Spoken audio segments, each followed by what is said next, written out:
everyone, buonasera. I'm so happy to be here finally on our new episode of the Arabian Insider News. Brought to you through our social media channels, of course, in Arabian Insider.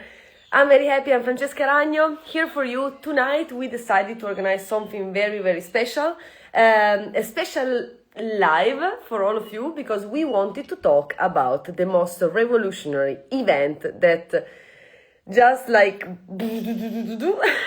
smashed our Arabian horse industry, rising the bar higher and higher and higher, because the sky is only the limit for the Global Champions Arabians Tour. So I'm so happy about how the Global Champions Arabians Tour actually evolved during these years, not only in Middle East and Europe, as we had this already last year, but this year also landing in the ground of the United States of America. New friends, new breeders, new experience, new memories that are actually really bringing so much to all our industry. So we decided to make Arabian Insider News dedicated only to GCAT, because we have some news, because we have many guests, we have some people of the industry also that is kind of stepping out but still being in, some other people is returning, and I want to talk about all the horses that actually joined the tour in America, in Middle East, talk about the expectation and share a little bit of the inside information of the Global Champions Arabians Tour with you all, especially just right now that we are at the door of the first step of the European season of the Global Champions Arabians Tour, and the first ever GCAT organized in Brazil. So we thought it was absolutely the right moment to kick off for this. I can't wait for tonight, because we are going to have so many beautiful and very important guests with us. So let's not wait any longer. I want to welcome Joe here with me.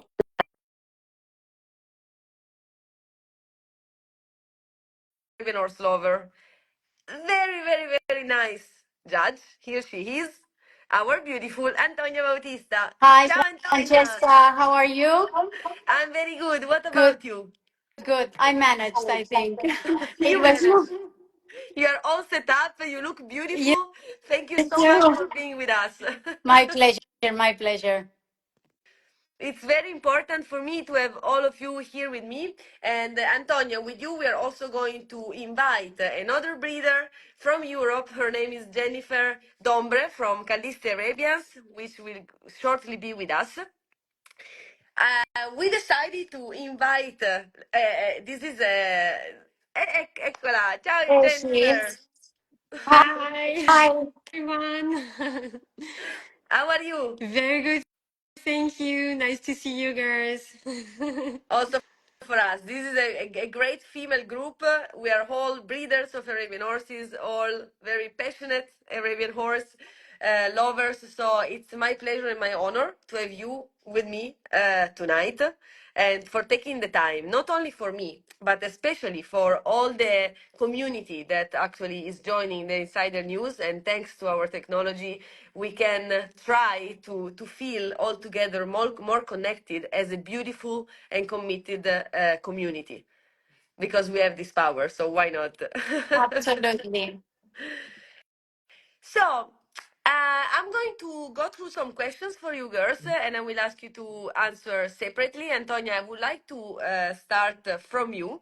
Tell us why you decided to become a judge and how this happened. Well, I think it came naturally because I grew up in a family with horses. My father had horses. So I traveled with him to Poland, to all the auctions. Then we had also the state studs. And I spent my life actually evaluating horses since I was a kid. So it came very natural to me. I cannot say a point that I said, "Oh, I want to be a judge." It came just naturally. And I also enjoy a lot to be in the collecting ring and check horses. Normally in the shows when I'm not judging, I spend and the 80% of the time in the collecting ring. I think it's maybe it's a sickness. Well, for sure, the collecting is the part where you can enjoy the horse more because you see him Yeah. relaxed and you see him closely. So, You can see a lot of things. You can see the character. You can talk to the grooms, especially if you are interested in a stallion. I really like to be in the collecting ring to see how he behaves with other horses, how he behaves with people, how he interacts with the trainer. For me, it's really important. Antonia, you just mentioned a very important point about the stallion. And so I just throw it a question for you. How much do you think is still important to have the shows to actually choose the stallion you want to breed with? We had a discussion not so long ago in one of these EBT meetings and exchange of opinions also on a chat. Actually, there is a part of stallions that are maybe not used enough, that it's true that we don't give chances to many young stallions, but I have to say that horses that are in the show ring, especially stallions, they are worth to try, because if they reach there means that they went through certain filters of quality. The breeder that selected, prepared him, the trainer that decided to take him to the show, and normally they come from very good pedigrees. So it doesn't mean that it has to be a good producer, but it's worth testing, in my opinion. Absolutely. That's beautiful, beautiful opinion. Jennifer, I want to give the word to you. Same question. Tell us a little bit about your story and how did you become a judge? That would be a long story too, because it's a life of dedication, like deep passion. And yeah, just like for Antonia, I would say it came like very naturally for me because it was kind of a new way to contribute into the industry, you know, but from a different perspective after many years of breeding and also being so dedicated as a contender myself. So yeah, definitely. It's all about passion for me. Same. And that's beautiful to hear, no? Like, especially this is what we want from the judges. Like, for me, at least, the judge should be a real Arabian horse lover, which decide to dedicate even more time to these horses, to this community. Because let's be honest, being a judge is not easy. Not only for the responsibility that you have when you are inside, especially when you have great horses to judge and they're all beautiful, but also it's very tiring. You have to stand all day long. You have to travel a lot. You cannot communicate as all the other people enjoy the shows because, of course, you are an official, so you have to stay in your role and the responsibility. And I mean, Antonia, tell us what does it mean to be a judge? Um, well, actually, I take it very serious. For me, it's a duty that it came like this. You know, we are breeders, as Jennifer is, and many young judges, like national judges. There are many that are also breeders. That means that our decisions in the show ring will affect the future of our breed. So we are very responsible when we go in. It's not that we are at the end of our career and we don't care about what's going to happen next. The stallion that I choose today to be champion, the mare that I choose to be champion, is going to write a chapter in someone breeding program. So I am very, very, when I go into the ring, I'm very committed to do a good job.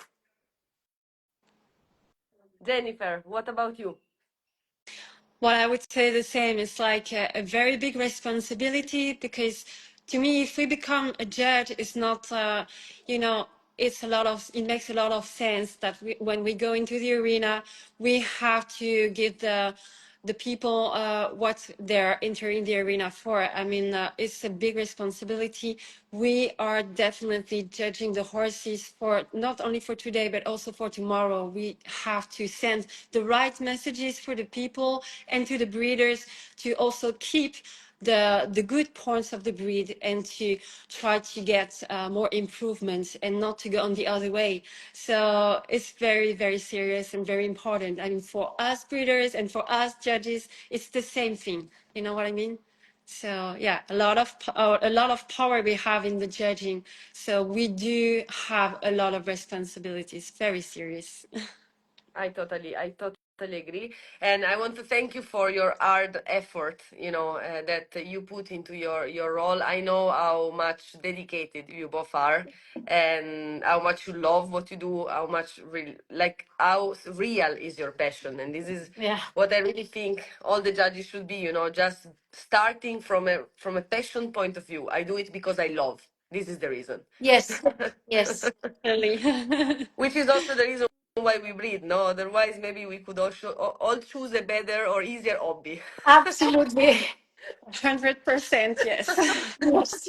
We could be probably, if we get all what the money that we spend in horses, we could probably have a nice house somewhere in exotic for sure.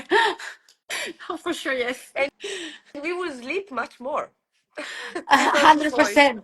Don't talk to me about sleepless nights. Well, this is falling season, so I'm sure that both of you. Yes, it is.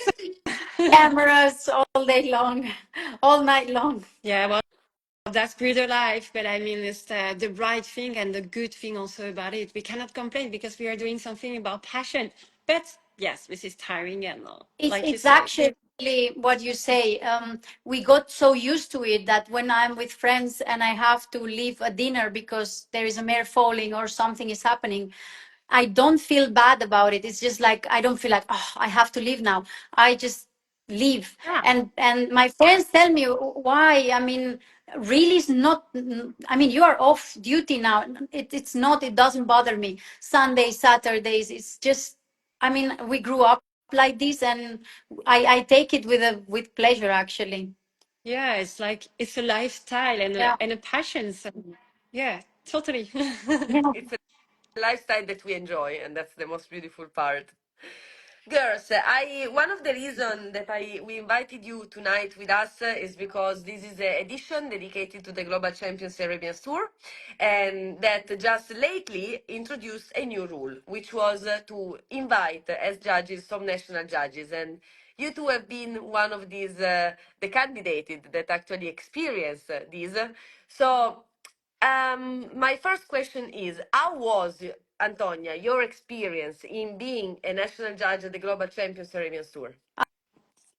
It was actually very nice. First, when I got the call, I didn't have the contact, so I picked the phone. I didn't know what was about, and they came with a direct question like, "Do you really want to participate?" And it's like, "How? I mean, the rule says that we cannot do it, you know." So I said, "Listen, we are going to try, but in case we manage, will you be available?" I said, "Let me think about it for 2 days," because it was really, I felt really honored, but it was also impressive. I got impressed. It was like, it's a big responsibility because it was also the first one. And it was the GCAT Muscat. So it was the first time national judges would be in a group, in a panel of judges in a GCAT. So I thought about it for maybe half an hour, and I said, this is an incredible opportunity just for the quality of horses that GCAT manages to gather together. And I was just like, I mean, how can I miss that? And it was incredible, like the whole experience to be in the arena surrounded with such a beautiful collection of horses. It was a dream come true, really. Fantastic. Jennifer, what about you?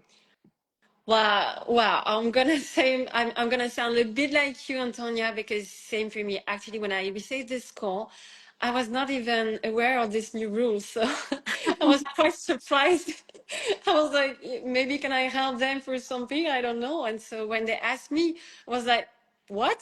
I was very honored and quite anxious at the time. Like, yeah, it was such a great experience itself and very enriching, and it was a bit scary, honestly, because it's yeah, like you said, it's a big power and a big responsibility that we have in this arena, so yeah, it felt like both humbling and empowering somehow. Yeah, definitely, it was something really amazing. And also because it was in the United States, in Miami Beach for me, Wow. Wow. Just like you say, That I looked could say the same. incredible. I mean, I was not there. I missed it. They invited me actually to do it, but I was in another place. But wow, when I saw that GCAT, I mean, all GCATs are impressive, but that one was just out of this world. We were all very impressed with Miami. We're all looking around and saying, Yeah. is this real? Like, are we Yeah. really witnessing this? Yes, it was a big yes. Oh yeah. No, definitely, it was breathtaking when we walked on this on the beach, and it was just so impressive. I could not even believe my eyes. So no, definitely a dream come true. It's exactly what I would say too about this one. Definitely, Yeah. Antonia. Same. Glenn Shock has just commented Miami was the best. Yes, Glenn, we hear you. We all know we followed his photos and videos, and yeah, so jealous actually.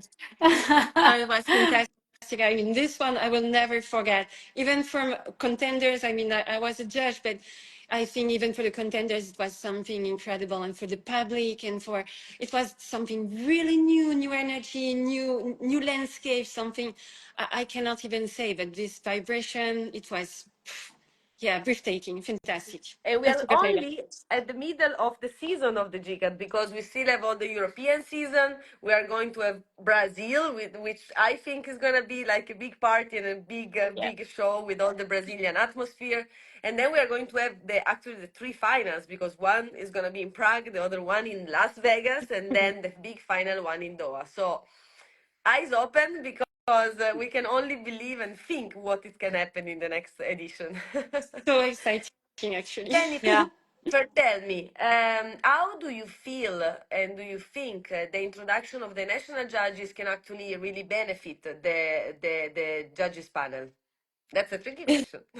Yeah. Well, actually, I believe that adding the national judges is like adding also some fresh air and fresh vision also, like the national judges. Okay, we do have also a rigorous training and we share the same standards than the international judges, of course. But we are new faces also somehow, so it's fresh air and maybe a new vision, but also the national judges, maybe, I would say often we do keep also like a vision with a lot of integrity and impartiality, and maybe I'm saying we also really tend to focus on the horse we do have in front of us without the external the external how can I say well all the external I'm missing one word actually but everything that can happen from the exterior. So yes, motivations or whatever, so it's very important for us to integrity we do have in yeah, it's new energy. So Antonia, tell me some a more specific, like technical question instead for you. How does it work with the marks? The marks for the national judges are the same as for the international. Just to give some more information about the followers.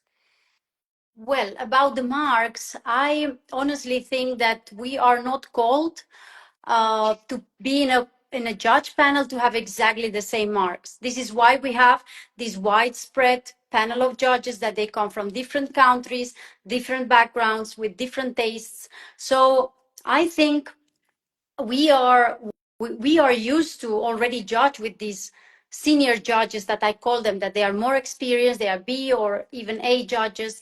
They are more experienced than us, but we do many shows with them that are much more difficult than GCATs. I'm talking about 7 days of maybe 500 horses that are maybe not that level of quality, that are much more difficult to judge than the judges that we judge, than the horses that we judge at the GCAT.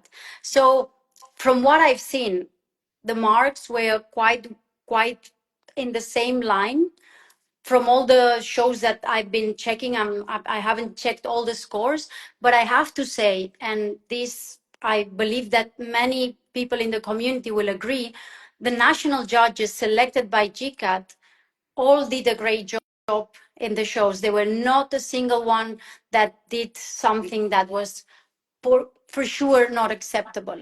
And it was done with a lot of integrity because GCAT offers you a really good platform to expose your quality of the knowledge. It's a perfect platform for national judges to show the knowledge that you have, the choices that you make, the scores that you give. And I think it was really, really correct from my point of view.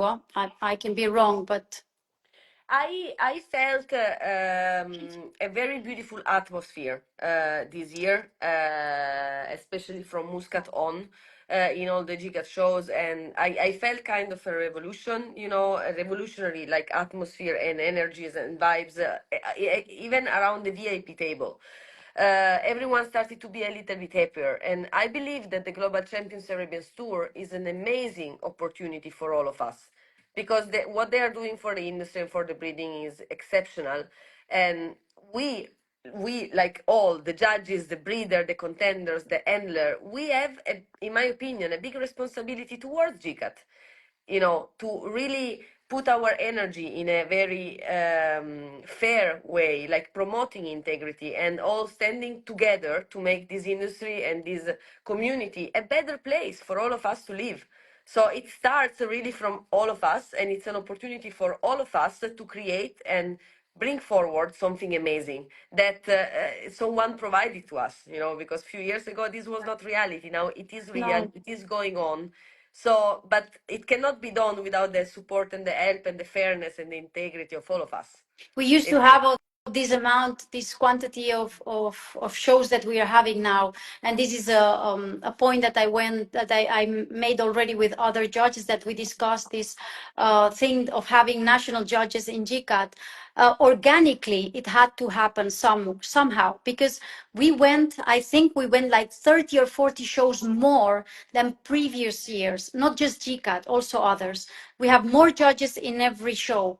We need somehow to have new people in, because we cannot cover all the shows. I don't know, Jennifer, but I get many invitations that I have to say no, because or I have to be with my family at the farm, or I have another show to judge. So somehow our national judges had to go up and be able to judge certain shows, or they cannot retire the older judges because there are no judges enough.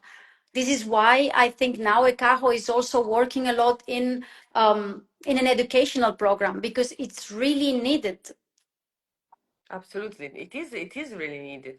I also think that some of the judges that got retired because of the age could also come back. Like, but this maybe is because, of course, my father is my father, but I still believe that few of the judges that we lost, not only my father, actually, still have a lot to give, in terms of knowledge and Yes. experience.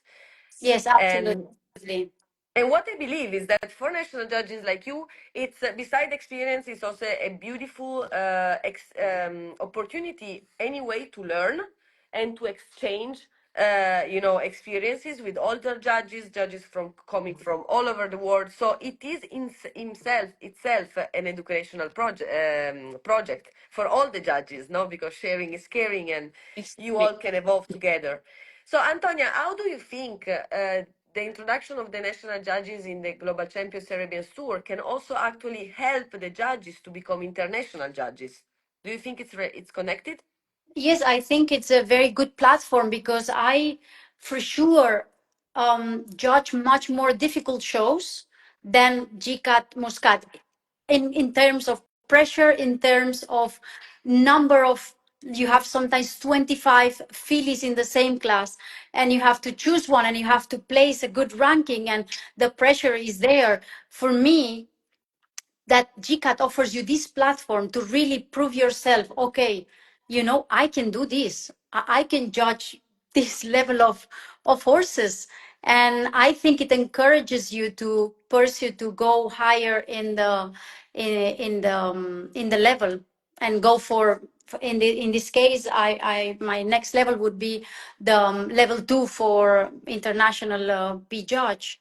And it gives you this kind of affirmation and security and self awareness that you are able to do that. Amazing. It encourages you, definitely. It was a big encouragement for me. I finished the show and I felt like, really, okay, I I could do that. It's beautiful. It's a growing process. This is exactly the inside information that we don't know, And a seeing lot of from the other side. compliments, I have to say, because in general we are not very liked people, judges. It's a thing that we do. I don't know why, but in general you get a lot of critics and people are not very happy, and you can always make mistakes. Sometimes I have this discussion with trainers. I get along with the trainers very well, but sometimes I get this discussion, yeah, but here this filly, that's not an 18, it's a 17 and a half. Listen, guys, you also not do a perfect performance every time. So you get a lot of critics here and there. And when after Muscat, I just got a lot of compliments from other judges, from trainers, from people in the industry. So it was a very, very nice feeling. Wow, that's amazing. Jennifer, how was it for you? Well, a bit, okay, I was so very anxious, like I said before entering this arena, oh my God, I'm gonna judge like in Miami with so renowned judges and, well, this responsibility with big name horses probably coming and in the USA. So we know from Europe, USA is not exactly the same kind of horses too. So yeah, I was definitely so honored and so anxious, but at the end, it's same. I would say humbly proud of myself because yes, I did it, and yeah, it's true. Like you said, Antonia. Many people came to me like, "Wow, you did it, and you did it well." I was like, "Oh, super fantastic! I'm happy to hear that because I needed this encouragement from, from some people." Coming, yeah, it really encouraged me. And what I think actually this is also opening some doors to maybe some new people coming into the judging panel, maybe into the next years, because it gives like an idea that it's not always about seniority, but the experience that we have is also having us in this new exposure. And yeah, we can say like experience and recognition are always gathered in this arena. For a national judge now, yeah, it's definitely an honor. So yeah, I think it's also maybe encouraging some new people to join the judging panel, and this is what we need. We need some new judges. Nice. So Antonia, if you could advise a new judge to join our community or an upcoming national judge to join the Global Champions Arabians Tour, what would be your advice? I would say that get as much experience as possible, because that's what really gives you the confidence to enter the ring and do what you have to do. And then stick to the right principles and stick to the ethics. Because at the end, this is a long run. It's not a short-term thing. And if you have, as I said, you are a breeder as well, like I am, I really have the duty to maintain the breed in the right path. So it's a big responsibility. Perfect. Jennifer, what about you? well, I would say we have to, to stay committed to integrity and, to keep on learning and anyway, to let our love for the horses guide our decisions in the end. That's the most important. So, yeah, definitely be professional, be humble, and be passionate. I would say. Girls, I would love to continue our call for much longer, but of course time flies, especially when there is a nice communication like it happened to us. I have other guests that are waiting, so I have to close it here, but I really want to thank you for the little bit that we shared together. I think it's very important that every one of our community actually understands a little bit more of what's behind the scene, what you girls live personally when you are in the arena, what this experience means for you, because we are all human beings. We're all the same. We just have different roles.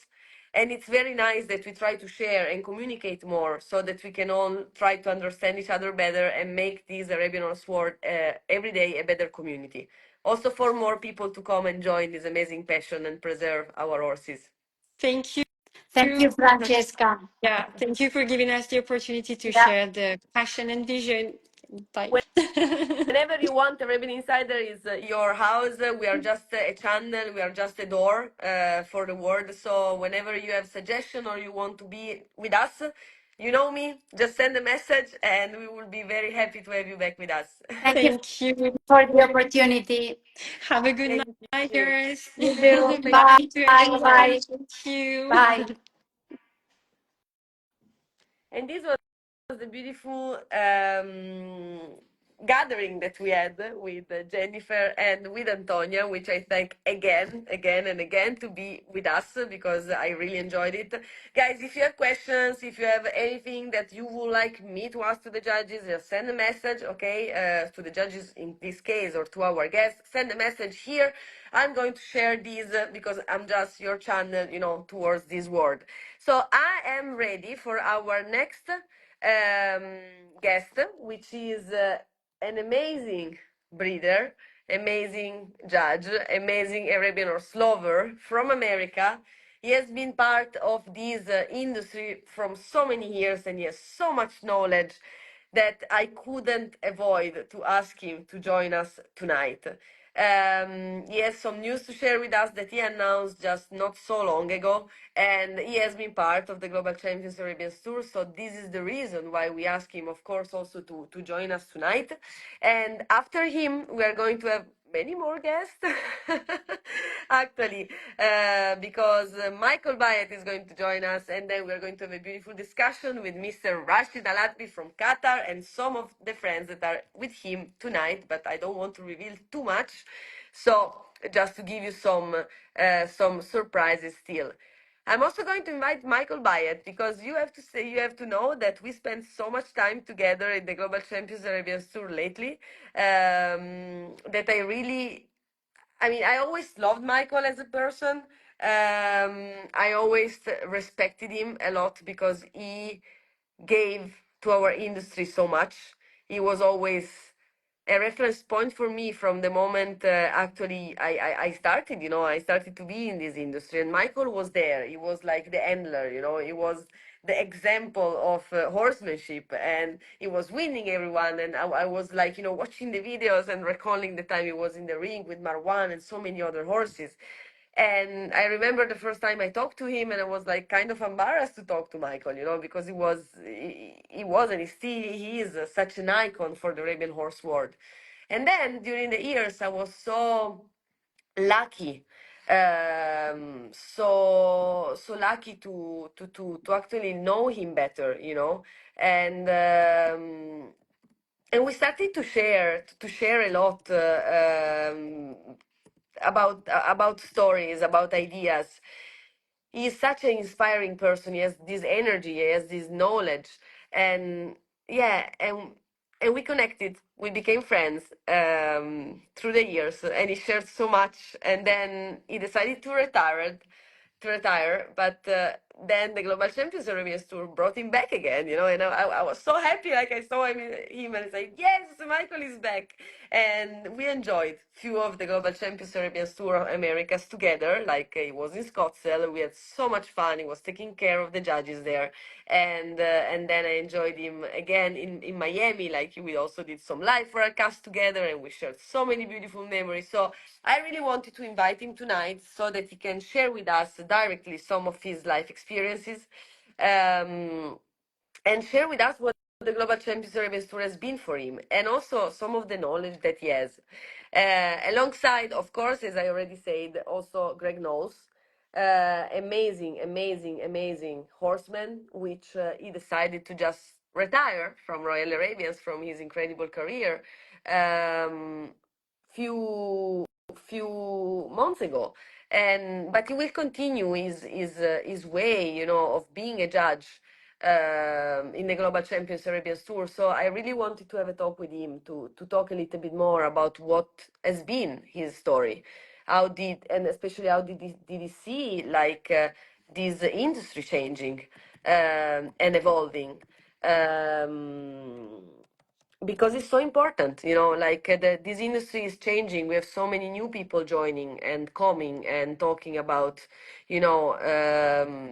everything that is happening. But how much actually they know about our past. They know about what happened and the people that were part of this industry. So it is our responsibility not only to promote what's happening, but also to remember what it was, you know, so that we can all keep being connected to our history, to where we come from, to the horses that created all this, you know, that were part of our history, to the people that was so important for all of us.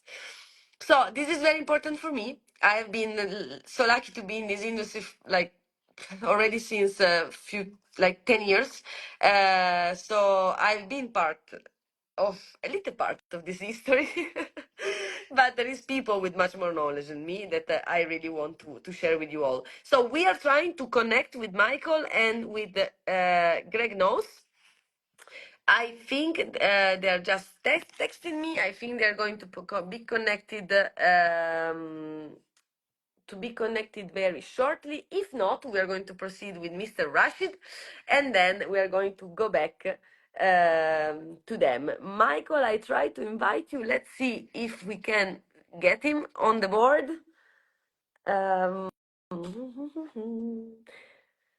For all of you that are connected, if you have questions, if you want to know like something that I'm not asking to our guest, please let me know. Just drop a message, and I'm super happy to actually address these messages and these questions that you might have for them to our guests so that they can actually answer for you. It's for us, you have to know that this is just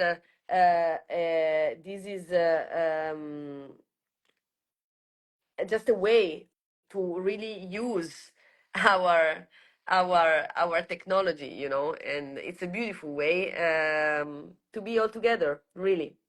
Dusty, yalla yalla, gentlemen, thank you. Yes, we got them. Yay! Okay, both together. That's Hi. amazing. I was out working outside in the beautiful 300 degrees. Well, lucky you, because in Italy instead, I came back home saying, yes, I'm gonna go back to Italy. It's gonna be warm and sunny. It's raining every day. Oh It's boy, yeah. absolutely cold. So, Me and Michael look like we don't care anymore. Speak for yourself. I, Okay. I Okay. Well, you have a gift. I don't have one, so I have to try to be funny. Oh, you are funny. well, Hi, guys, I'm really Francesca. on. So just for you all that are watching this, we were supposed to have Greg first and then Michael, because there is Okay. kind of an organization behind the scenes. I don't know. Okay. But you are here with us, with me, so I'm not gonna let none of you go away. We just do this together, and it's actually amazing because Michael, I mean, you are such a host. I think even better than me. So I'm sure that having you with Greg is just like a point plus plus plus. Well, Thank you. it's exciting. You're And a good one. thank you. Michael, I don't think, by the way, you listened to me, because I know you were trying to connect, but I made a beautiful introduction about you and saying how much like you were an inspiration for me when I just joined this industry. But I'm gonna go back to that later. So I want to start from Greg. Greg, Yes. you you have been part of this Arabian horse industry from so long, and you have seen it all, and you have so much knowledge in from every kind of aspect, from the marketing to the judging point, from being a breeder, like everything. So my first question to you will be, how did you see the Arabian horse community and industry evolving through the years? And have you ever expected to reach the level that we touched with the Global Champions Arabians Tour? With the GCAT Yeah. is what you're referring to. Well, I think it's you know, we had Michael and I lived through the 70s and 80s where Lasma, and we had gigantic auctions, and Michael even put on one, and it was pretty fantastic. It was pretty elegant and successful. Movie stars, sports figures showed up, and it was an amazing time. And then the industry sort of bounced off the bottom for a while, and then it got real for a while that where we were all breeders and trainers and showers and doing whatever we needed to do, and we grew. And then one time, all of a sudden, uh, this industry tends to live by sales in the United States, and a lot of the people that are not super wealthy Francesca, cannot afford to breed horses they can't sell. So in a declining marketplace, it got slower and smaller. It perfected itself in some ways. The guys are better halter guys today than they ever have been. I think the breeders are better breeders because they have to survive. So the lack of market for a while slowed all that down. It wasn't as easy to make money or survive. Now, and so what I see GCAT doing for us is adding, once again, glamour that we've seen before. Not a lot of people seen that. Probably Michael and I would probably tell you maybe 10, 15 people that we know that are playing still today lived those things, sat on those stages and watched 𝗜lich𝘀𝗶𝗱𝗿 ride horses and watched Michael sell horses on auctions and all the things that we did. But with the biggest chance, Michael said it was like amazing, and I've quoted him several times when he was at Royal at that the opening thing. He made the statement, you know, who knows, but if it's a spark, if it can spark us again, like we had when Lasma was here, those old days, it's all worth it. And he's right, and it is sparking the whole industry, and it's going to create liquidity. The next step for this is two things I think are going to really happen, Francesca. I think the differences are going to get closer. The Americans needing better shoulders, longer necks so they can ride these horses. And we're going to need some type to compete. And Europe and the Middle East is probably going to go for a little better shoulder, a little better neck, because when those horses start showing up, there'll be a marked difference. And if they're pretty enough and still have the shoulder and neck, they're going to beat just the pretty ones. So I think we're going to come together as the world has come together with Instagram. We can be instantly talking to each other. The identity of the Arabian horse will grow closer, I believe. And I also believe that I think liquidity, I think the next step in this GCAT is when you'll see an opening day or two, then you'll see a dark night where there'll be some majestic, unbelievable auction, and then the finals after, and you'll see numbers and glamour there that we still haven't seen yet. So I'm pretty excited about that. Very nice. Michael, something. What's your opinion about it? How did you see all this time changing and evolving? Like for you that you experience it all. I would agree with everything Greg just said. And he and I, we grew up in a time where 50,000 foals a year were being registered to currently 2,000, 2,500 foals a year being registered. So I'm just in a very forward mode. Reflecting on the backside of what our careers have been is a great way to learn things.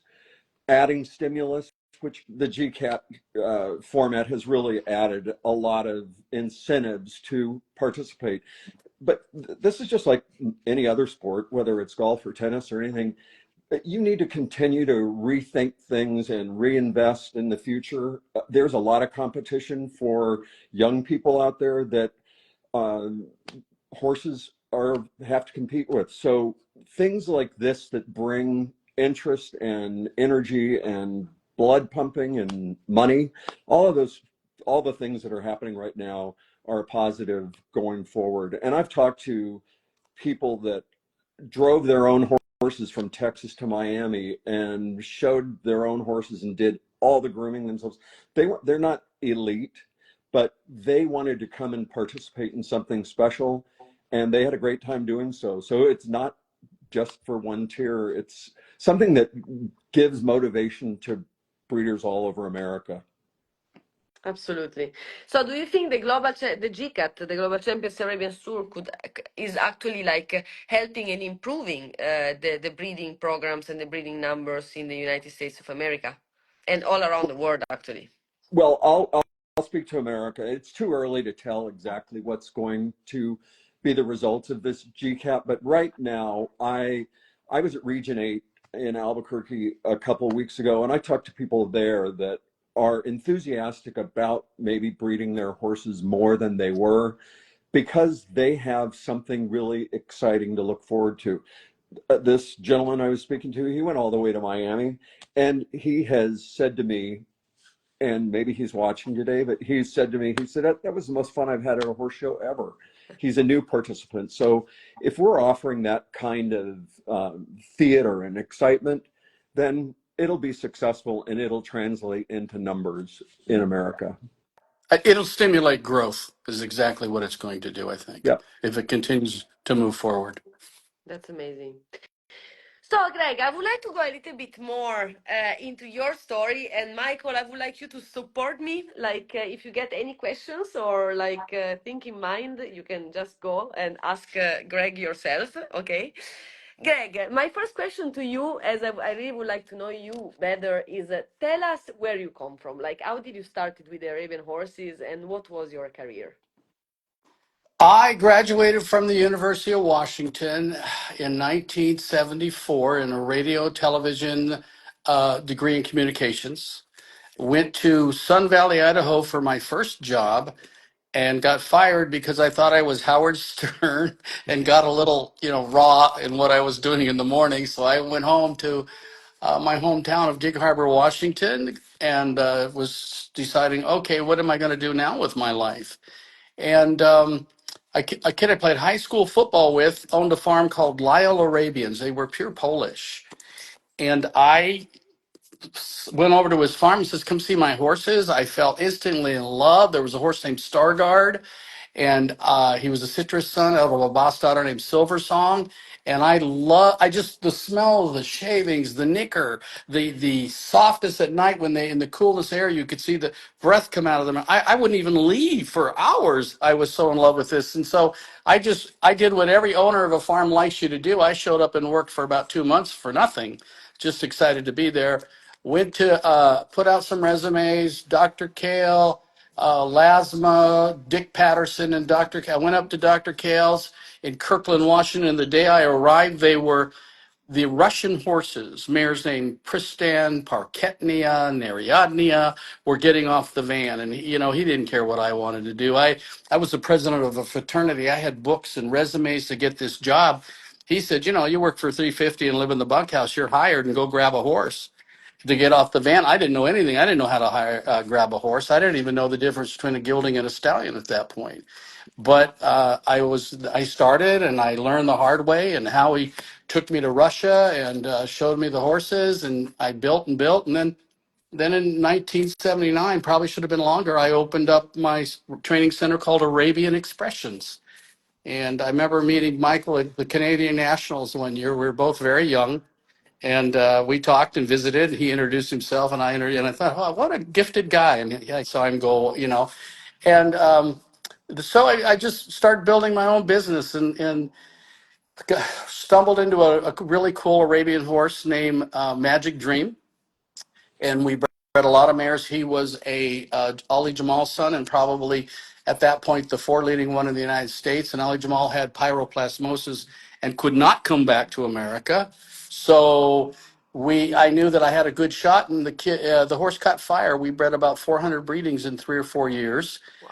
He never really got great mares. He got working man horses, mares, nice mares, but not the famous mares. But he built a nice resume of his history of producing brood mares. And then in '99, I had been going to Scottsdale since 1976 with the Kales. And in 1999, I decided, if you're going to be a movie star, you go to Hollywood. If you're going to be a big time, quote unquote, Arabian horse trainer, you've got to go to Scottsdale. So in '99, I moved to Scottsdale and just started building, put my head down and just started building. And then I got really lucky with, I showed 5 yearling fillies in a row. And when there were 90 fillies in a class at the U.S. Nationals, and 4 years in a row, I won national champion. In the 5th year, I was reserve and actually outscored the horse on 2 of the 3 cards. And so that really gave me a name and an understanding of somebody who could pick a horse, take a young baby, get her in October, keep her healthy, happy, and safe till the next October, and then go make her national champion. So that was a really good lift for my career.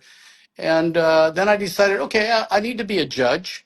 And I did that in about '85. I went back and got my judge's card. And I did that, and I've judged the Buckeyes. I've judged all the shows you can judge, just like Michael has. And of course, that's an exciting thing in itself. And then I decided to be an auctioneer. So I went to a worldwide school of auctioneering in Des Moines, Iowa. And I'm a 50-year-old guy, or maybe I'm a little younger than that. And I've got these 18-year-old kids who dads own livestock barns, and dads are Hall of Famers. And they're all teasing me about this old man. What are you doing here? So I did that, and I do a lot of auctions, and so that's what the career was.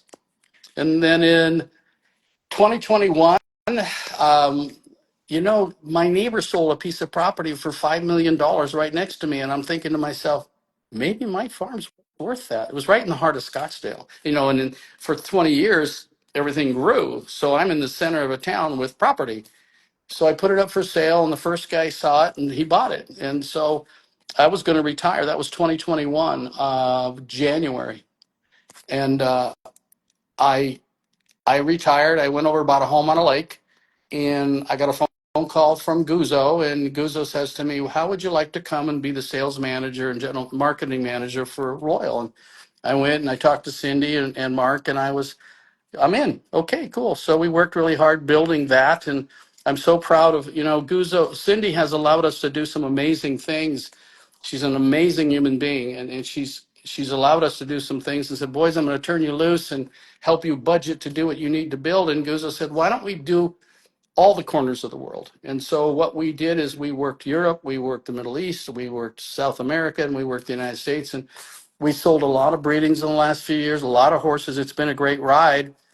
And then recently I just decided, Francesca, to myself, you know what? It's time to live, not live my work, but live. So I just decided that I love those guys. We all cried when I said goodbye, but it was time to live my life for what my grandkids and my wife and my life. So it's great. But I'm not retired. I'll still consult. I'll still judge. I love teaching. I would love to teach more people how to judge better. We need better judges. We need more Michael Byatts to judge. We need people that are horsemen and don't give a crap what somebody thinks and calls it the way they see it, and they can afford that financially. I mean, I've had people say to me, use my horses or you may not get another job. Well, if I have to use your horses to get another job, I don't want to judge anymore. So as much I respect Michael Byatt incredibly, and people like him, I hope he decides that, maybe I'll do some judging. But we're short a little bit. In the United States, we're short a little bit because we don't have the experience of scoring. We're comparative judges here, and we're not very good at scoring yet. They're learning, and there's getting more, but we lack the numbers we should have. Absolutely. So there's my life. Well, very, very interesting, I would say. Absolutely very interesting. Well, Greg, you left out a really key part, and that was your father and my father Oh arguing yeah, forever always. ever about whose son was better. And your dad always said you, my dad always said me, so we left it at that. And we just Michael, I will tell you a great story. My dad said to me, "Do you think Michael's father lies?" I said, "No." He said, "Well, the stories he says Michael's has accomplished is amazing." I go, "Well, it's probably true, Dad." He goes, "Oh my God." It was funny though. He was like, they did. Michael's right. They would meet at Scottsdale, and they're both passed now. And they would stand out there and watch their sons, and they'd been around for years, and everybody knew them, and they were really fun to watch.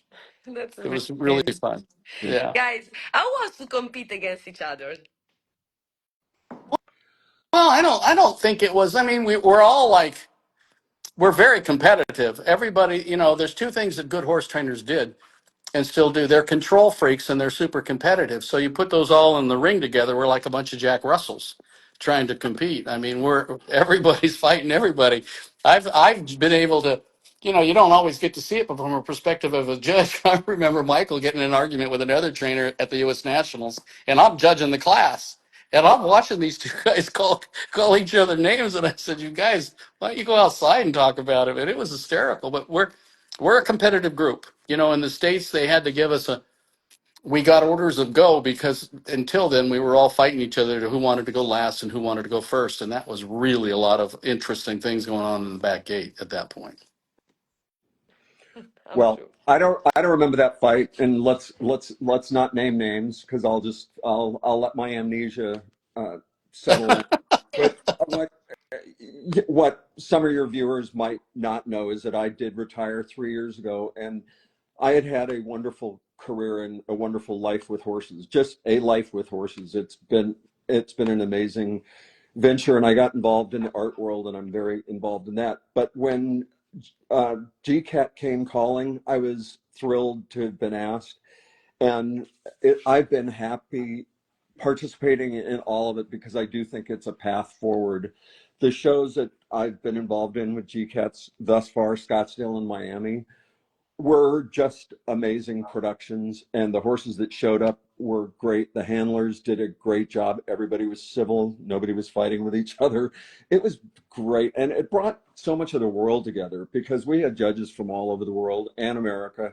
We had stewards from all over, and my job was to, in Scottsdale, to be a judge's coordinator, be with them. And I was just really impressed with the way nobody talked about the horses with each other. Everybody was independent in their assessment of the horses. They took their job very professionally, and that is what GCAT required of them and me. And just I'm happy to have been able to get back with all the people that I grew up with and have spent my life with, and see in such a positive way with these two horse shows. And going forward, I know Brazil's going to be amazing. Brandon, Manitoba, and then the finale in Vegas. It's going to continue to be this incredible crescendo that's going to happen in Vegas. So happy to be out of permanent retirement. I love doing what I'm doing, but it's been a privilege to be part of this GCAT group. Greg, you have been judging not only, I mean, you have been judging around, and you have been judging few of the GCAT shows already. Tell me about your experience. Well, I think that it's particularly in Europe and the Middle East, it's a different presentation. There's more emphasis put on motion and trot, and the guys can really run and present their horses beautifully, beautifully, beautifully, beautifully. And I think that all the judges, I think the GCAT has done a great job. People say, why so many?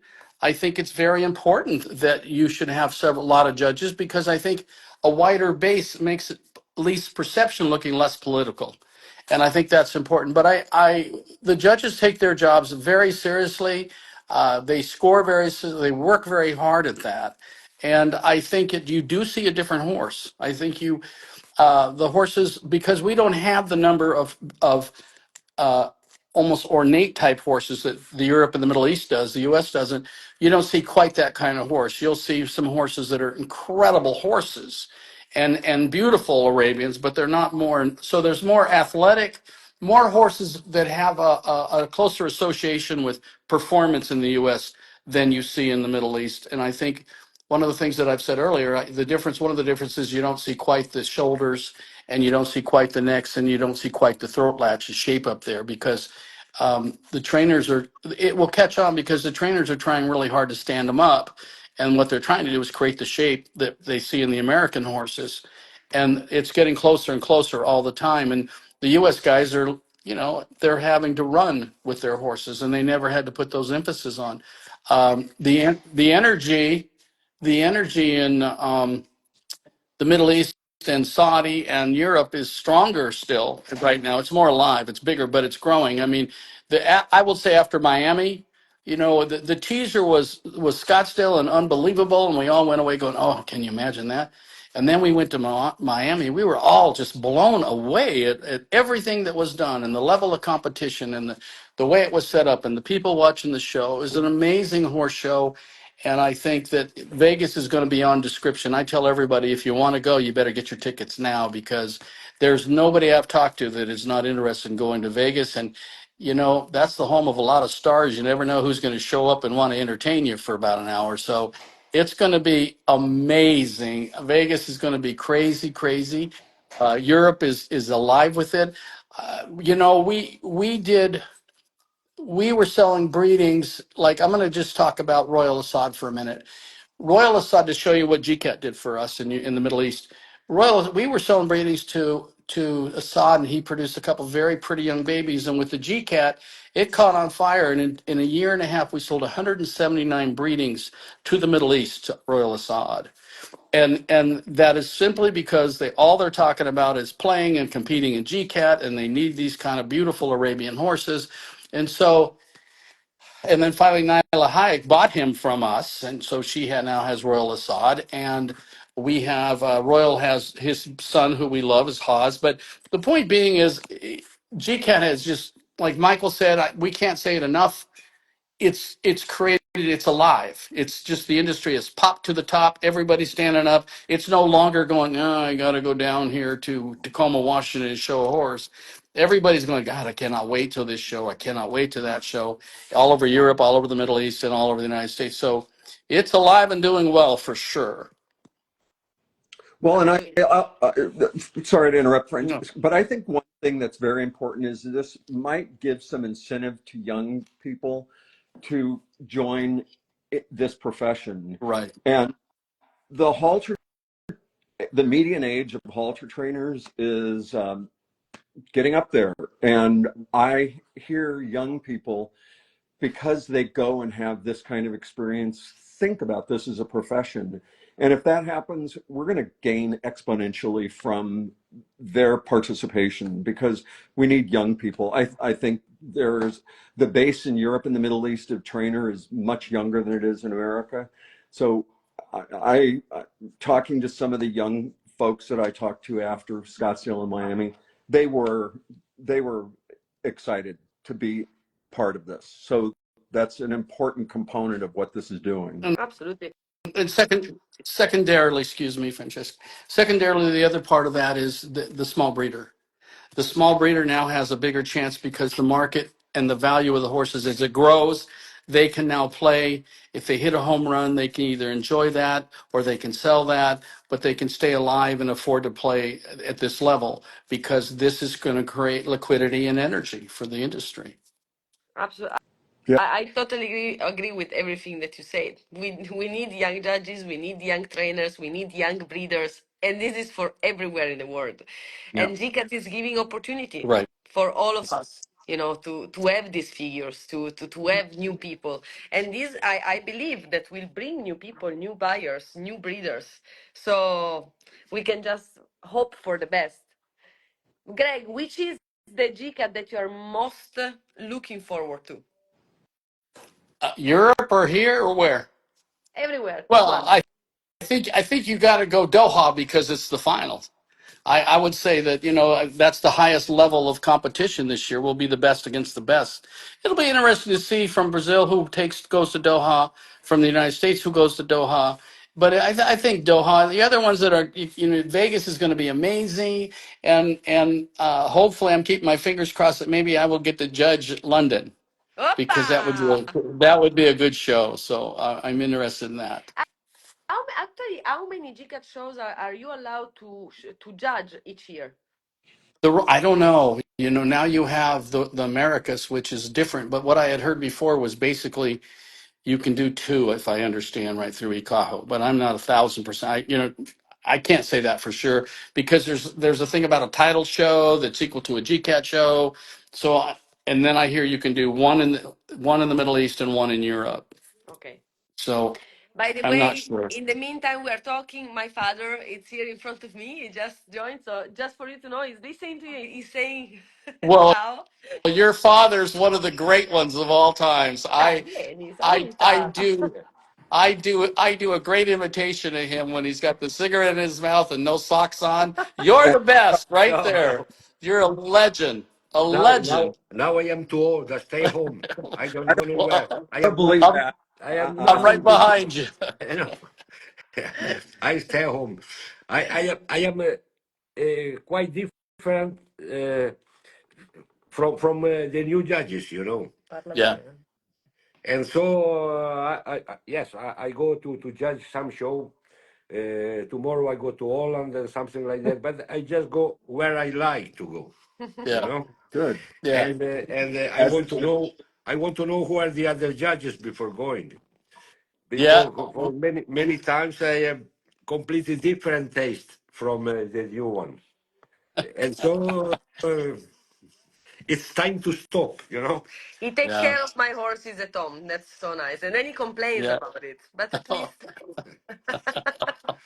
But it's easy for her, you know. She she don't, she has a lot of horses. we are live. She go for 3 or 4 months. I don't see her, and then I He's have to. working. Yes. I don't think it was a great idea to introduce my father in the live, but He's the best. Okay. he- It's a pleasure. Ciao, ciao, ciao. Ciao, ciao. But my father brought up a very interesting point, of course, like how it is important for you, the judge panel, the judge with you, to choose if you want to go or not in a show, or like if not in the decision when you are currently in a show, like how much this is important, the judges that you have around. When you're in the middle of the show, or when you're thinking about taking a job?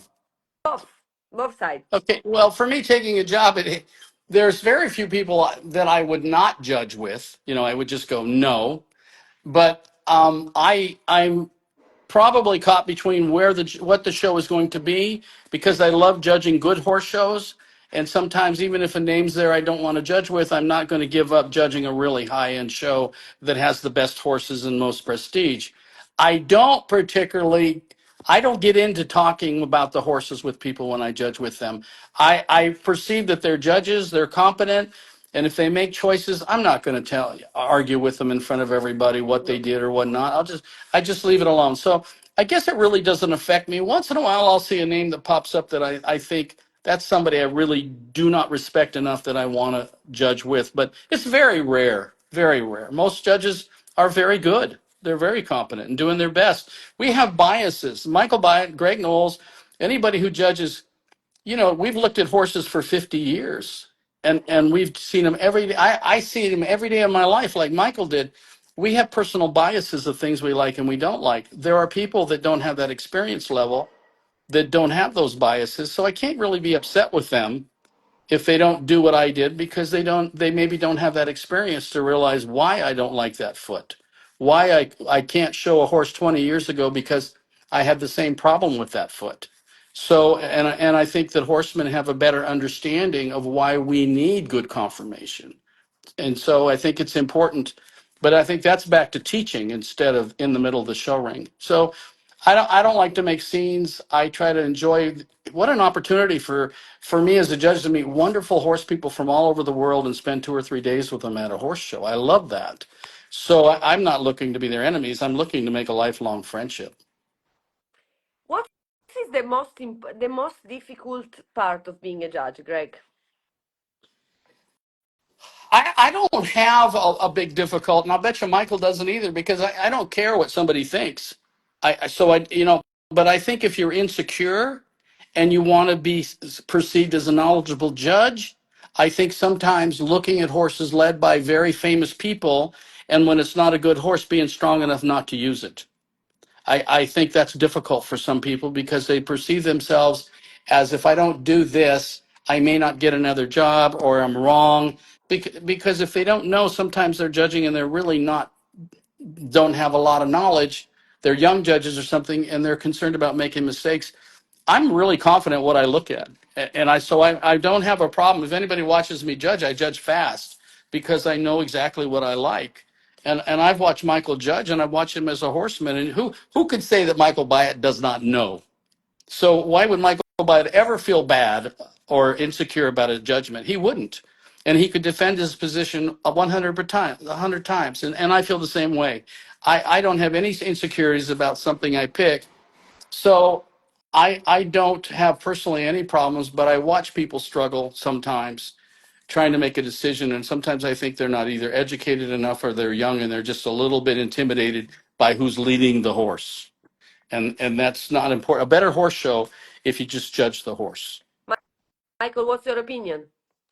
I never had a problem with any insecurity about judging a horse show. The only times I ever had trouble is that organizations didn't support the judges properly because they were being influenced by other issues that to them were more important than us being independent judges and following rules. I was always a big rule follower, and sometimes the organizations that were running it weren't always supportive of the judges, which I was very offended by. And other than that, I had no problem judging anything. What I went in without any pressure, just to go pick what I liked the best. That's what they hired me to do. Well, we know that the Global Champions Arabian Tour instead take a very good care of the judges. And I know that, Michael, you had a beautiful time with the judges, especially in Scottsdale. Tell us about this. Well, the mission statement was to make sure that the judges had a elevated experience. And having judged a lot of horse shows around the world, that isn't always the thing that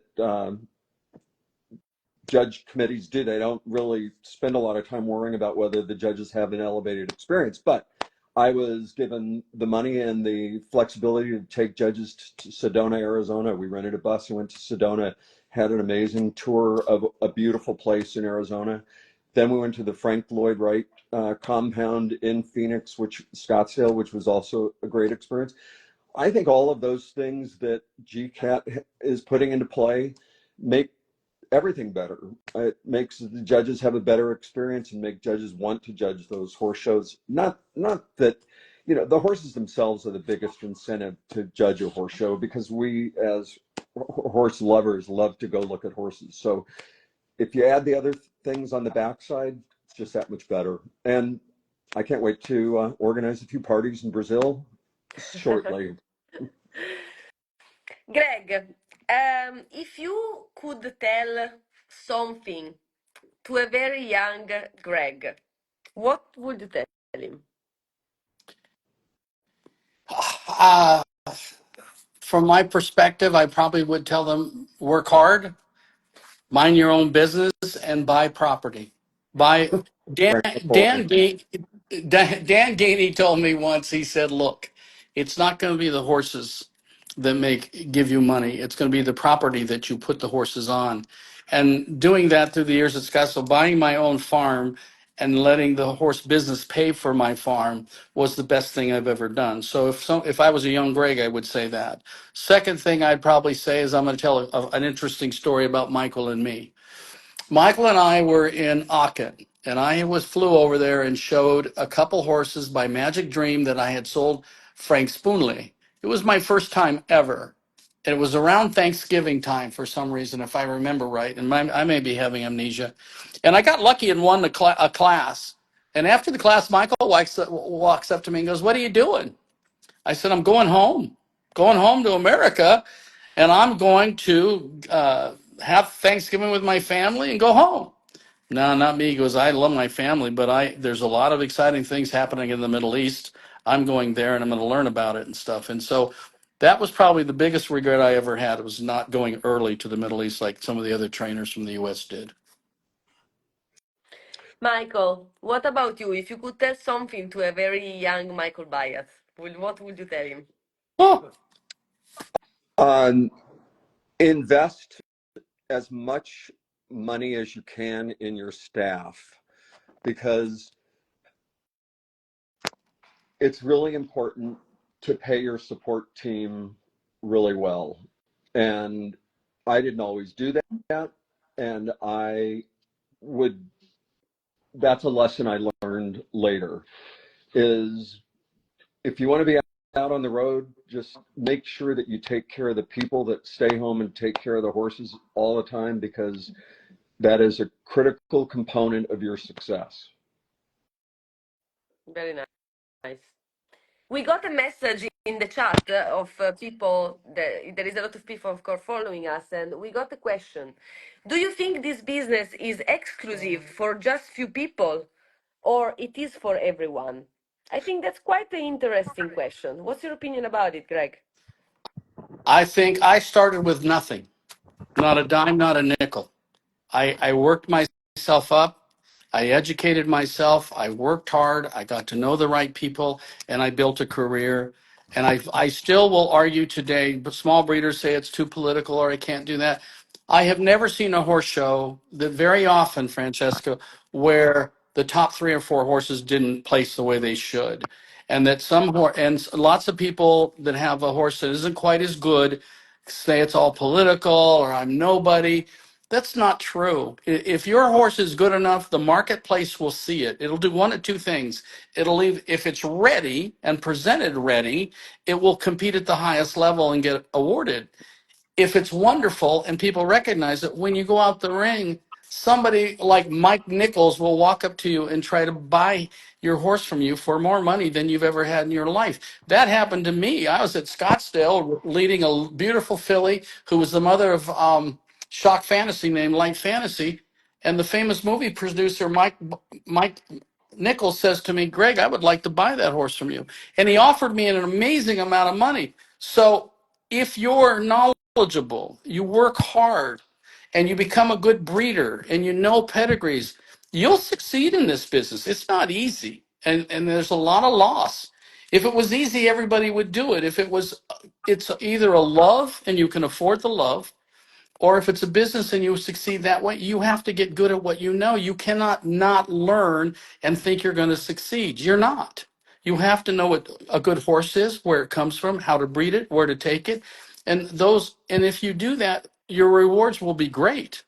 But if you don't, like any business, Francesca, what you do, what a guy who makes pizza, if he doesn't know what he's doing and he's mad because the guy's beating him, he's probably not outworking and outsmarting the other person. So for me, it's very doable if it's your dream and your love. Greg, you're perfectly right. My father agrees with you. Yeah. No, it's true. And Michael, what's your opinion about it? We also got related to this question. So, is this business for everyone? We also have someone else asking, as a beginner who got, it's easy to get frustrated because if I am a young breeder, I have only 3 mares, and I see that it's very difficult. What would you say, to a new young breeder that has just a small amount of horses that is trying to be into this industry? Well, I think it's really important not to make excuses for your lack of success. Make a reason to be successful. And, again, back to the elitist thing, I didn't have any backing or anything, but back when I was young, we had somebody move into our neighborhood named Gary Dearth, who had better horses than I did. He had better clothes than I did. He had better teaching than I did. He went U.S. National Champion in 1975 in equitation. But rather than be envious of him and his situation, I took him as a person to try to emulate and watch what he did. And we grew up watching what the great people did and not making excuses for our lack of success, but doing everything that we could do to create our success. Today, because success in the techno world is so much younger and faster and stuff, people might be inclined to be discouraged. If you're going to be in the path of being a horse trainer, you ought to look at everybody's success and learn something from it rather than be envious of it. So I think anybody can succeed. I won my first U.S. National Championship at 22, and I never looked in the rearview mirror saying, why not me? I always looked like, why isn't that going to be me? And I believed it. So believe in yourself is what I would tell young people. Amazing. Thank you so much, guys, for your time. Michael, I will ask you to stay with me for our next guest. Greg, thank you so much for the knowledge, the experience that you shared with us, especially regarding your life, regarding the Global Champions Arabians Tour. It has been truly a pleasure to have you connected with us. Thank you very much. Enjoyed it. Have a great day, you guys. Bye, Greg. Bye, Thank you for your words. Michael. Bye. Michael, I ask you to stay because we are going to invite with us Mr. Rashid Al Athba, that I know has some surprises for us because he's in Doha with some friends, and we have a lot of questions for him to go through of course, the season of the Global Champions Arabians Tour in Middle East, in Europe, in America. We can really make this super international. But in the meantime, he gets connected. I have a question for you. If you could, we are in an open stage here, so if you want to say something to whoever still didn't join the Global Champions Arabians Tour, what would be your invitation? If you don't join, you're going to miss something important, something beautiful. You're going to miss not only seeing beautiful horses, but you're going to miss seeing a beautiful production. And the camaraderie of these events has been fantastic. What I have really enjoyed is watching all these different camps of owners and trainers and people support everybody. It's just been a fantastic gathering, the camaraderie, the competition, the event. Don't miss out on something, because you're going to miss something if you don't show up. I totally agree with you. Thank you for sharing this. So if you all never تعال came to على the Global اللايف. Champions Arabians Tour, just come over. Rashid, Hi, good evening. good evening. Look who's coming. Voila! This is 𝗚𝗂𝘀𝗶𝗱𝗲𝗿. Rashid, are you with us? I think the connection is not the best. Michael, can you hear him? Nope. All I see is the round thing going around in a circle. So bad connection. I think the connection is not the best for Mr. Rashid. Let me text him so that maybe we can fix this. But in the meantime, let's keep talking about the GCAT. I want to know, Michael, you have been in America, so you have seen all the horses there, I know, because we commented all of them in 𝗓𝗏 TV. But I know you have also been following Middle East and Europe. You know the horses there. What is the Global Champions Arabians Tour in Doha will be in terms of quality of horses? Hello, guys. You're They back. are there. Okay. السلام عليكم. Salam alaikum. How are you, Francesca? How are you, I'm very Michael? good. Good, good. Nice to see you guys. Nice to see I'm you, so Michael. Nice to excited see for you, you guys. Francesca. All good? It's amazing coincidence to be here, huh? It is. It is. I'm so excited to have you guys he live just with he me. just told he just told me now that we have live, and it's good to be with you guys. But he's not ready yet, Ola. Be careful. It's Well, okay. this trio here can be very dangerous, but this duo even more. Wallah, مشكلة. Well, I think it is. Let it go. Make it happen. Yeah, Guys, let's go. let's make this happen. Let's roll the first question. So tell me, how did you see this Middle East season of the Global Champions Arabians Tour go? What's your opinion about it? شو رايك في الموسم؟ Start. For me, it was amazing. Like, I think the market improved a lot. A lot of people invest in this business. We saw a lot of young people coming, excited. A lot of people bought horses. The auctions start more to be more active. We saw a lot of deals like leasing, buying, leasing new stallions to breed to cover their horses. We had like, just the last season a lot of stables, new stables here in the Middle East. So I think this is a big success. Huh? But Rashid, I know that you are a real insider. You always know all the stories between the breeders, especially in Middle East. So what are the stories now before the European season starts? We want to know. You know, some guys just overexcited. You know, I'm talking about that they're gonna clean everything up. Actually, there is a lot of challenge, huh? You Come on, know, there is too Ozzy, many go for challenge. it. There is too many challenge everybody talking about, and I think the Arabian season will be so excited, for sure. We want to know, Kamozi. Now you're live. You gotta talk. Like I can will be مشكلة, will be a problem. Huh? big mushkila, big Tell mushkila. us why. But but I believe which is will be more mushkila It's when you London. speak about London. Yeah. Francesca, do you want me to sign off so you can get both the guys on the camera? No, but they won't because they are together in the Majlis. So they will just stay like that. Oh, Michael, okay.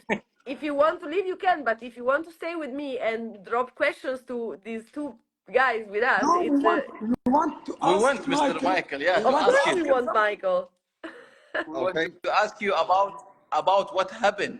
I wasn't follow, sorry, but I want to ask what happened in Miami, because what I heard it's crazy there. Michael, what happened in Miami. In my opinion, it was the best horse show I have ever attended in my life. Wow. Lucky Um, of you. from the way Because it was run when to the excitement, everything. that's super, super. When I saw the pipes come through Miami show, I think we it's really missed. totally, yeah, We we really did. missed it. Huh? We did. I really don't We missed. But know why Finland, you guys didn't come over. Like, this was crazy. It was the most incredible Arabian horse show ever organized in history. Like, from Indeed. organization point of view to guest hospitality, PR, quality of horses. The quality of horses was very nice. Like, we Quality, enjoyed some beautiful. quality of horses, the quality of people around, the quality of organizations.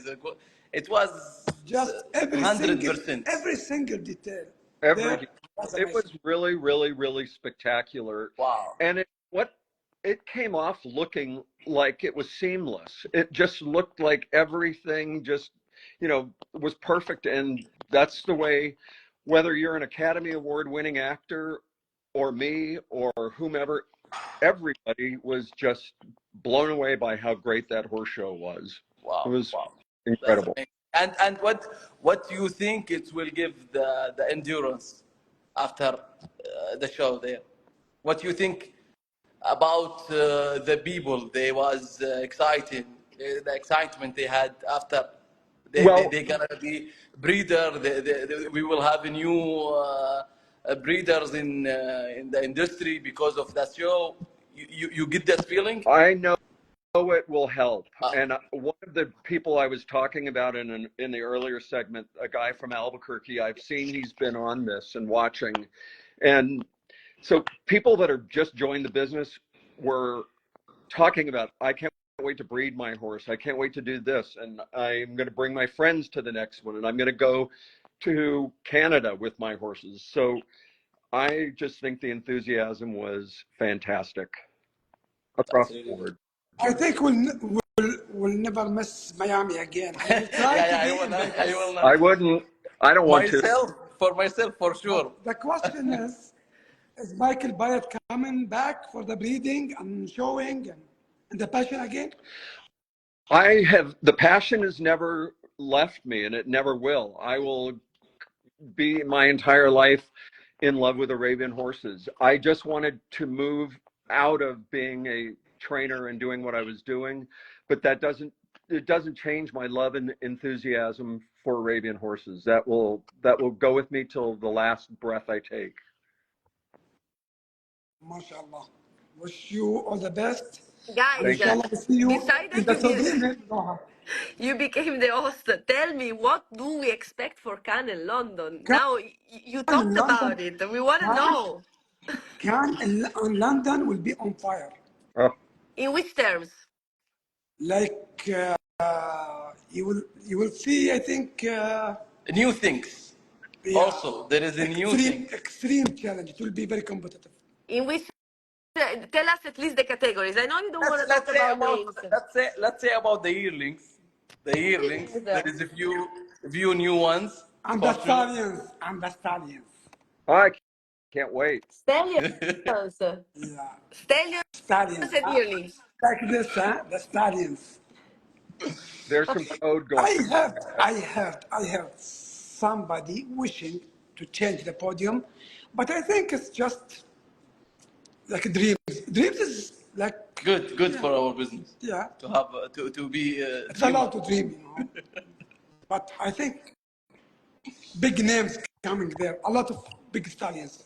So tell us, are the stallions that we enjoyed in Middle East coming back, like Alexander, Berlin? Are all they going to be there? Yeah. I think they will not miss. Yeah. It will be a war, All the big names coming together. And what about the yearling fillies instead? Because we already had a very big fight in Saudi.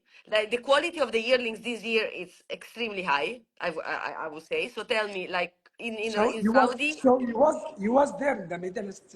yes, in Riyadh, it What was is quite a challenge. It's what going to is be your favorite filly? what?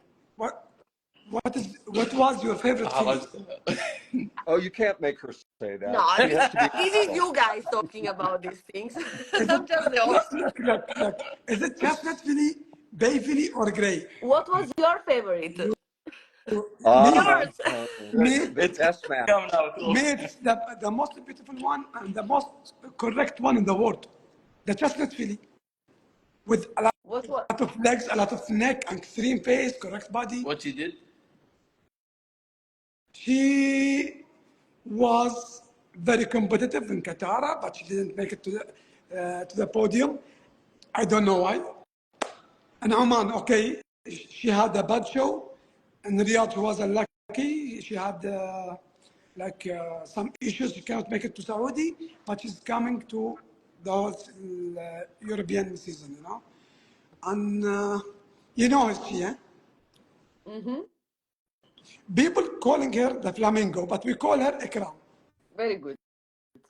You know Ikram. Guys, I have a question for you. When the Global Champions Arabians Tour was announced in 2023, Yeah. did you expected this tournament, this competition to actually do what it did for our industry? Honest, no. We Actually, didn't as big expect as other. well as this, no. Yeah. It As was. because you know we are in different level, especially when we had, for me, what is the must think happen in all these 3 years or 2 years, it was Miami Yeah, the change. This change needed because 20, it was 50 years to make all the system, all this change. It was from normal shows to something extreme, you know. you imagine Qatar, what happening in Qatar, what happened. It's totally different level. Actually, it took us to new industries at all. Something Yeah. totally different A lot than of the people, past. yeah, a lot of people, they start, the market changed a lot. Like, The problem in the market it's give little bit some people stuck. Nobody even, want to sell and because everybody want to go to join the even let's show. talk about the crowd you saw in the Middle East and the audience. That's like 10 times more than what we used to. You know. This is a big change. And also, you know, it's like it's a lot of like a lot of things changed in this industry now. Like, who doesn't want to win in the GCAT or to compete there or who? Then that means you don't love horses. This is the world, like the Olympics of the horses. If you want to show up and to show your success and like you're breeding, you have to be in this stage. Otherwise, for what? I'm keeping the horses, hiding them for what? Can I insert also that one thing that was very important in Miami is people who got sixth place thought they had done something important and wonderful, and it didn't just have to be the winner. So when you get people down the line that feel like they've spent their money and spent their heart and passion, and they get a sixth place and they're excited about it because they were there and they were part of history, that was really important for me to listen to because not everybody can be the winner. So on all levels, this thing has just been great. For sure. What And the I Global know here, Champions Arabian Tour is also supporting a lot with, with prize money. It's supporting giving tickets to local shows like here in Europe, before Cannes.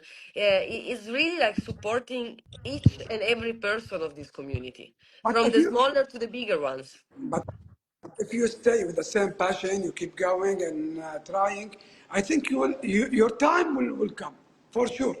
Yeah. One day you will be in the podium because breeding is difficult. You cannot breed a star every year, and you cannot buy every year. The horses become expensive, you know. Like how much you will spend to buy and to try, and so the other turn will come one day. Like if it's not this year, it will come next year or the year after or the year after. So just like keep going, try, and your time will come for sure. And a What do lot you of change. expect? What do you expect for the future of GCAT? I think it's only going better and better, you know. And I want to ask Michael Byatt, has the market changed there in the States? Because of GCAT, I think the influence of the shows has yet to be seen, but I am very optimistic that this is going to breathe new life into the sport in America.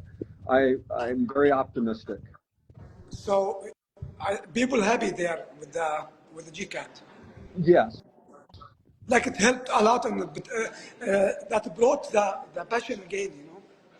Well, people, yes, and people from like the president of the Arabian Horse Association of America was at the GCAT horse show and was thoroughly impressed. So because of the success and how well that show went, I think the Arabian Horse Association of America is going to cooperate with GCAT, and they're not going to see it as an adversarial relationship take away from the American shows. I think everybody sees this as a collective win for the sport of in America. Yeah, we can see that the Americans doing an amazing job there in the shows, but will we see the Europeans back to the podium? I hope so. You know, one of the This is reasons for you, Francesca. Answer this, please. Will we see the European again in the podium? They fight for the podiums Where? Tell me where. everywhere, at least in the European season. 𝗚𝘗𝘶 is going to be very successful. Exactly. 𝗚𝘗𝘶 is having a very successful. Yeah, but we don't see Naila Hayek a lot in the GCAT You Europe. know, Rashid, I'm gonna answering you very strict on what I think. For sure, like But European breeders and yeah, small breeders are not having like super easy times because, of course, like the weather is changing because everything like breeding is so expensive, and also, of course, also like showing around and breeding, and to breed like now the quality is so high. So to breed a horse that can really succeed in a show scene like the GCAT, like in Cannes or London or whatever, it's very difficult, and it's difficult. It's a difficult challenge for everyone. So if you breed like I don't know 50 horses per year, or you breed two or three, of course the percentage, the opportunity that you have to breed something phenomenal, it's much more reduced, you know. But I still believe there are, quite few European breeders that are really dedicated, that really do this with a lot of passion, with a lot of dedication. They try the best that they can. And breeding, it's anyway a state of art, and you also need to be very lucky. So maybe eventually, there are some European breeders will come up, and there are some European breeders which are doing very well. Like beside 𝗚𝘗𝘶𝗏, which for sure has amazing opportunities, but there is Antonia Bautista, we had her before with us, Kathleen Austin, just to mention two. They're breeding beautiful horses. I'm trying, so I cannot tell you about Francis, myself. yeah, But for me, this is running away from the answer. Naila Hayek, one of the most important in the world, but she's not the only one in Europe. I yes, know a lot of people in Europe breeding horses. yes. Where are they? Well, they are breeding, but as I said, it's first of all, when you breed less, not so many horses, you have less chance to bring something amazing. And second, many European breeders probably they breed to sell, and not they don't really breed to show, or they breed and then they keep the best for keep breeding. So like showing a horse, it's also quite challenging in terms of like in economically speaking, because it's quite it's quite expensive to have a horse in training, to have a horse condition, and then to bring a horse to a training center, or to bring a horse to a show, maybe to travel all around Europe.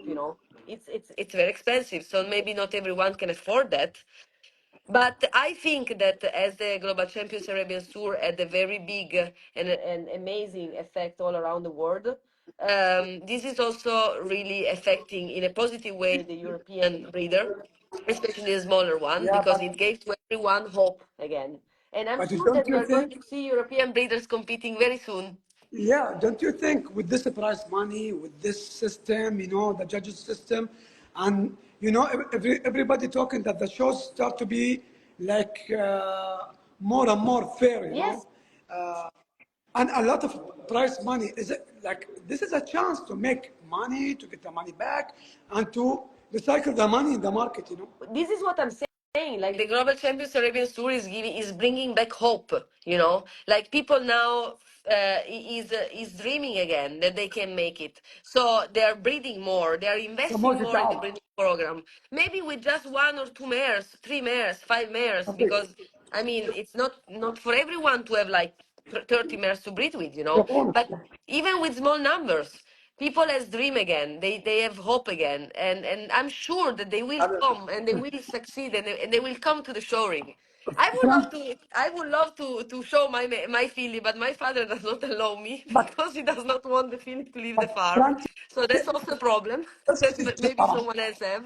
Francesca, we're wishing to see the European the podium. You know, sharing the podium with the people from Middle East, from people from the States, and inshallah we see them winning a lot in the European season, and we want to see the European breeders back to the We podium. all want to see that.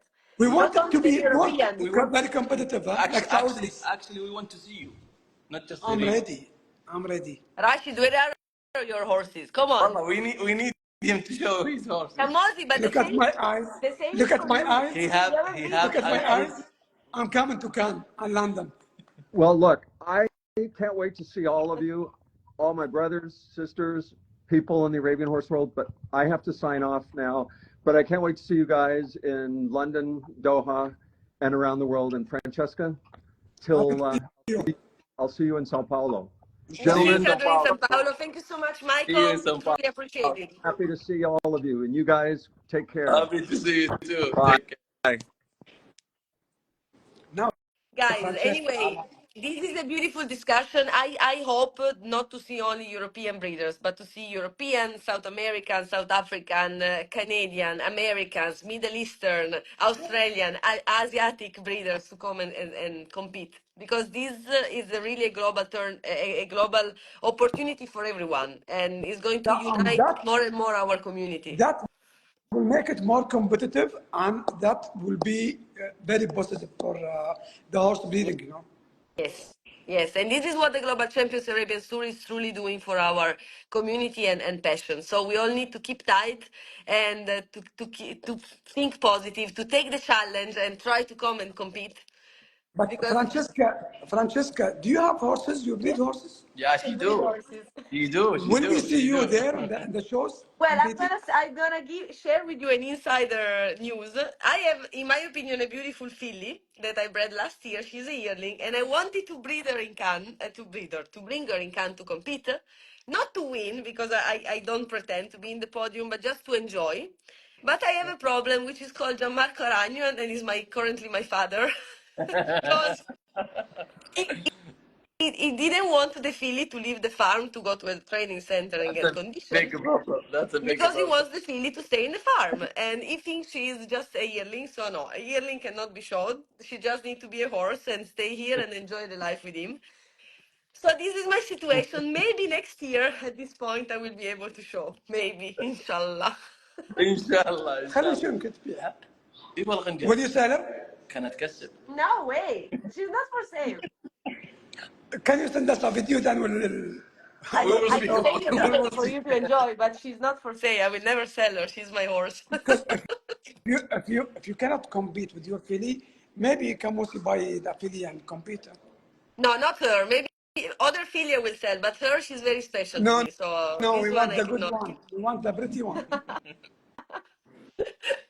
Okay, no, but this one is not for sale. But after Cannes, Rashid and Kamosi, you could actually come and visit my farm. I'm very close to Cannes, so Thank you're you. Thank welcome to you. come over. Appreciate your invitation.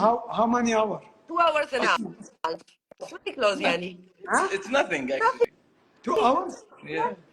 2 hours. 2 hours and a half. Two So, hours and a yalla, half. come. Without half, it's away. It's very long. Okay, guys. I thank you so much for your participation. This was beautiful. Even though I was sure that you wanted to join to tease me also a little bit. Francesca, if you can hear me, Like we hear your voice, but your picture is just doesn't move. Can you? Because the connection is not so well. But No. Can you move your hand?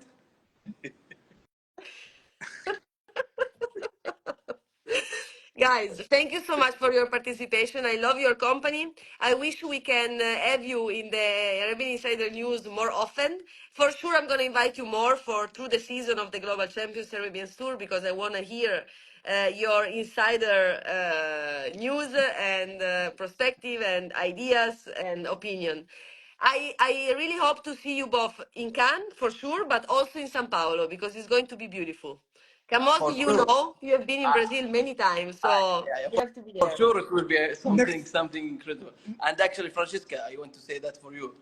Keep doing this amazing producing and amazing programs and amazing feedbacks. We really enjoy it.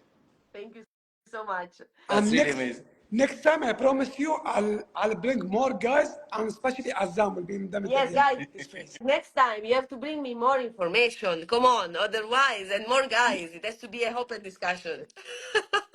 Inshallah. Inshallah. Guys, thank you so much. Thank you for everyone of you that keep following and watching us. For tonight, it's all. I thank you so much for watching, and we can say 1, 2, 3. We say bye all together. Are you Buonanotte. ready? We will say buonanotte. Buonanotte. 1, 2, 3. Buonanotte. Buonanotte.